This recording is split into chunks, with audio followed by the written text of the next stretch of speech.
Hello friends, welcome to my YouTube channel. आज विषय हूँ फूड पॉइजनिंग। फूड पॉइजनिंग एक गुरुतर स्वास्थ्य समस्या। कीटाणु, जीवाणु किंबा परजीवी द्वारा संक्रमित खाद्य फूड पॉइजनिंग बा खाद्य विषाक्त होबार मुख्य कारण। भल भाव हाथ न धोई खाद्य खाइबा द्वारा किंबा अपरिष्कार पात्र खाइबा द्वारा मध्य फूड पॉइजनिंग हो पाए। छोट पिलांक क्षेत्र में यही स्वास्थ्य समस्या अधिक देखा जाए। पेट दरज हेबा, बांती, तरल झाड़ा, मुंड व्यथा, दुर्बलता, ज्वर एवं कफ आदि फूड पॉइजनिंग मुख्य लक्षण। बेले बेले खाद्य अरुचि लगे एवं भोक हुए नहीं। लक्षण देखा मात्रे डाक्तर सह परामर्श नेबा उचित। सचेतनता हेउछि गुरुत्वपूर्ण।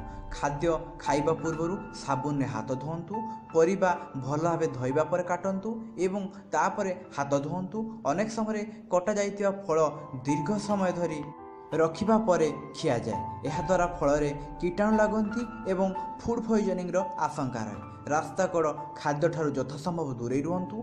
पकेट खाद्य प्रस्तुति समय और व्यवहार शेष तारीख भल भाव जांच करूँ।